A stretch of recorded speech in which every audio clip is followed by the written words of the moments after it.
The next day, after the rain took a brief pause, we made our way to the Hazara Rama temple.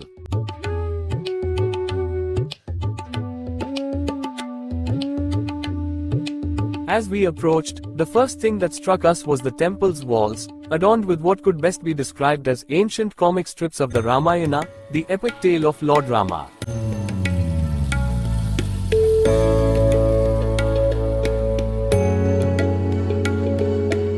But unlike any comic we've seen, these stories are intricately carved into the stone, stretching across the temple's walls in long, detailed arrays.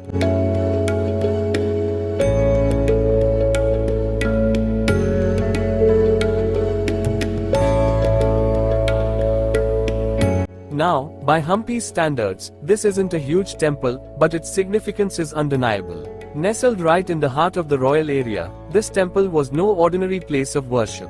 It was a private sanctuary for the king, and perhaps, the royal family.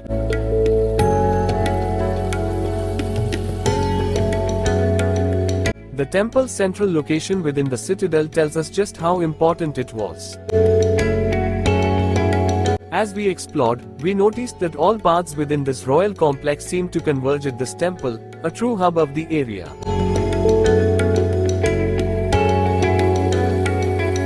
What really sets the Hazara Rama temple apart are those exquisite bas-reliefs on its outer walls, the only temple in Hampi where you'll find this. It's these intricate panels that earned the temple its name, Hazara Rama, or 1,000 Ramas, as the walls depict the many scenes from the Ramayana.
To the north of the temple lies a sprawling lawn, a green oasis that you can spot from a distance. This area connects the royal enclosure with the Zenana enclosure, and the dusty path we walked along the temple courtyard seemed to carry whispers of the past. We noticed other paths from Danayak's enclosure and the underground Shiva temple merging at the temple's northeastern corner, creating a crossroads of history. No matter which route you take through this royal area, all roads seem to lead to Hazara Rama temple.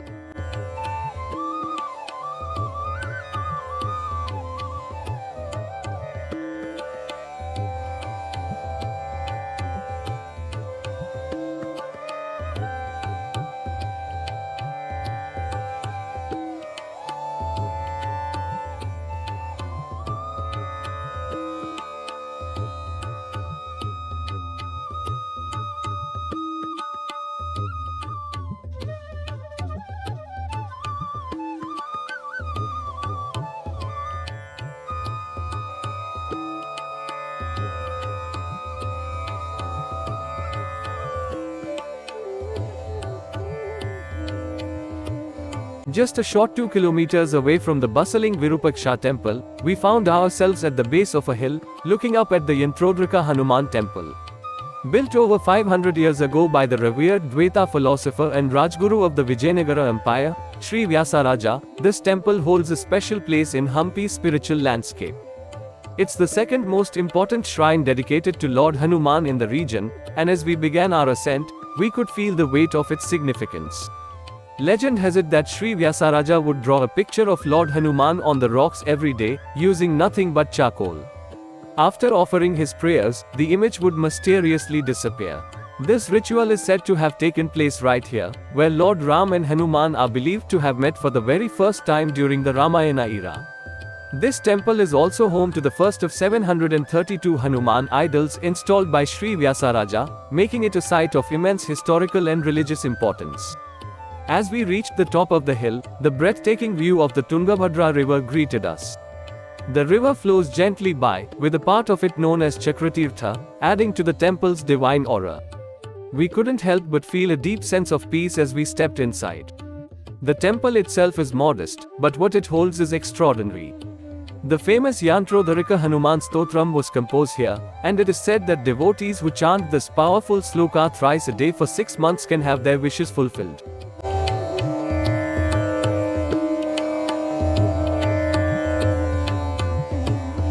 As we reached the hilltop, the view of the Tungabhadra river was breathtaking, its shimmering waters winding gracefully through the landscape.